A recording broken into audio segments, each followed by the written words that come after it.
I know. And look, nothing I'm going to tell them is going to make them feel any better. So all I can do is try to prove it, show it, and not me, us, all of us, staff, players. I know. Look, everybody's frustrated, and I don't know all the ins and outs last year. I wasn't here, but I do know this about this team: they're just like they did today. They came in ready to work. They're hungry, and they'll be ready to go out there and put their best foot forward and improve. And that's really all we can ask right now. And in the end, it'll pay dividends, and we just got to stay that course. So that was Lions head coach Dan Campbell at the podium today. Corey Woods, our Lions beat reporter, with that audio. We certainly appreciate that. And that's really the hard part, I would think, as a player, Braylon. You know better than I do, but when you play hard and you just lose, how hard is that to stay positive and come to work each and every day and try to get better? They have a lot of young guys on their team, and a lot of these guys have just gotten into the NFL, and a lot of these guys are coming from winning programs. You look at DeAndre Swift; he comes from Georgia.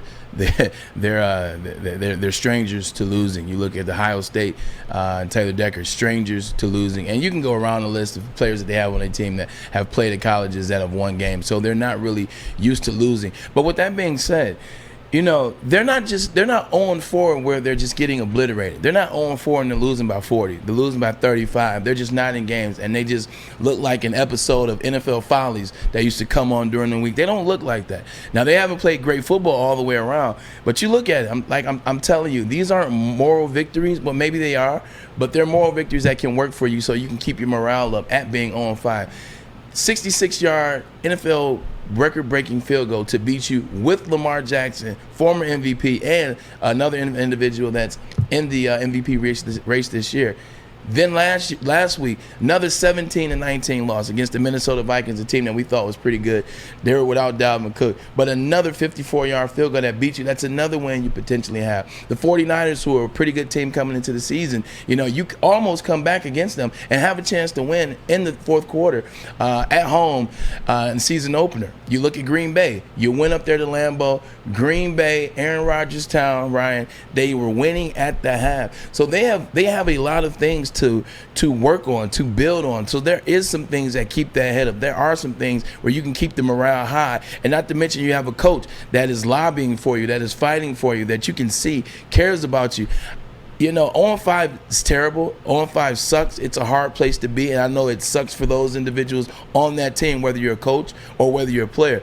But they're fighting, they're clawing, they're scrapping, they're almost there in some of these tight games against good ball clubs. So I think the morale stays high, and I think that's why. It's because it's how they lost at 0-5. And he's getting a lot of support from around the league too, right? I mean, Dan Campbell, before he came to Detroit, he spent 5 years as a member of Sean Payton's coaching staff at New Orleans, developed a great relationship with Drew Brees. Drew Brees, now, of course, of NBC Sports, still active in the league. Dan Campbell talked about Drew Brees reaching out to him after the game and after that press conference where Campbell was extremely emotional.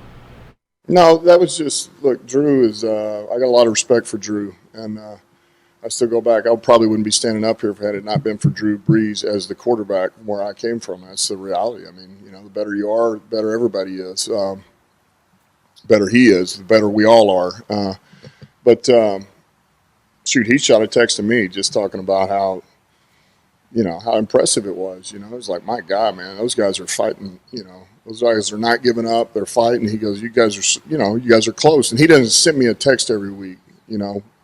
I know him well, and we're friends, but I know if he's sending me something, it's because it means something. So that's why, kind of spoke volumes. But so that was that was it.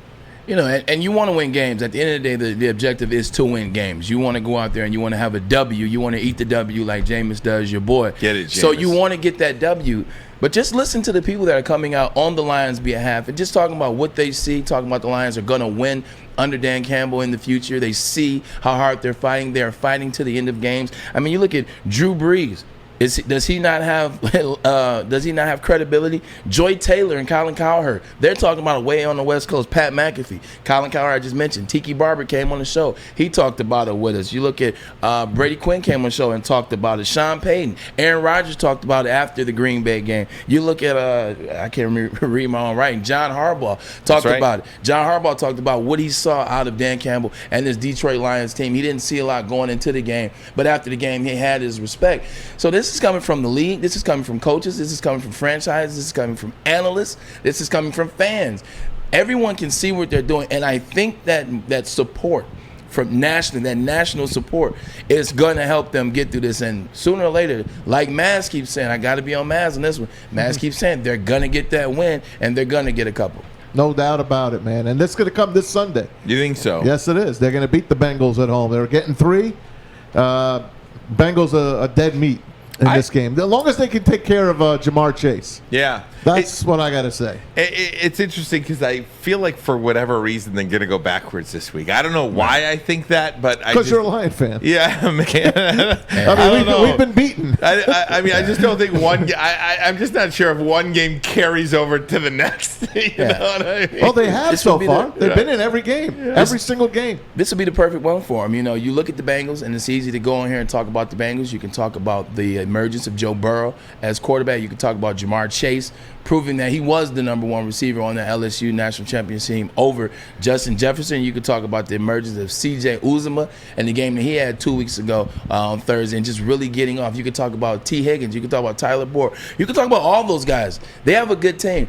Something about the Lions, they're playing at home. You look at what the field goal unit did for the Cincinnati Bengals last week. Are they over that? Have they recovered from that? That was a tough loss in overtime. Should have been a win for them. Are they going to have a hang-up? This is setting up, and the Lions are due for one. You look at the Baltimore game 3 weeks ago. Then they got beaten Chicago. Then they had another doozy in Minnesota where they could have won that. They're due for one, and I think they're catching the Bengals at the right time. You mentioned Jamar Chase. Dan Campbell talked about him as well because Jamar Chase is seemingly unstoppable now. Rookie of the year. How do you stop him? Dan Campbell offered this advice. It's a challenge. It's a big challenge. He's an explosive player, and you know, it's one thing to be as explosive as he is, but it's also Burrow's. He knows when he's got it, and he's looking at rotation and he's reading safeties, and he's got a green light, and so if he feels it, he's going to throw it, and he's making some dang good throws too. So it's a threat, but however, we just came away from a threat too, and Jefferson was no joke over there at Minnesota, and you know we had a plan, and we'll have a plan for him. It's not going to be easy, but you know, our guys they'll be ready to execute, and we'll have something to handle these guys.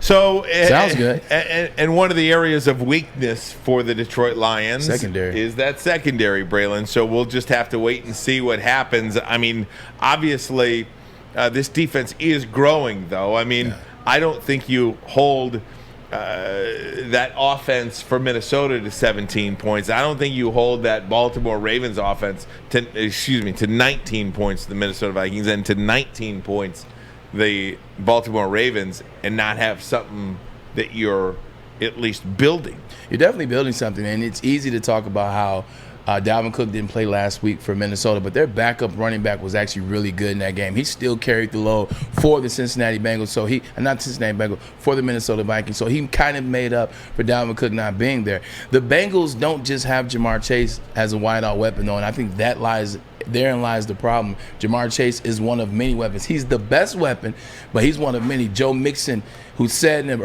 preseason, he talked about they were a triple-headed monster, or they were the big three, and everybody's like, what big three? But you're starting to see it. Joe Mixon is starting to come on. Samaje Perine is starting to play. So they have other weapons to complement Jamar Chase, and that lies the problem. All right, we're going to jump back into some Lions talk in hour number 2 of the program, but next, we have the sports attorney to the stars. He is Dan Lust, a great follow on Twitter as well. Really breaks it down. We'll have him for you next. This is Ermanni and Edwards. Woodward Sports Network, the bottom line.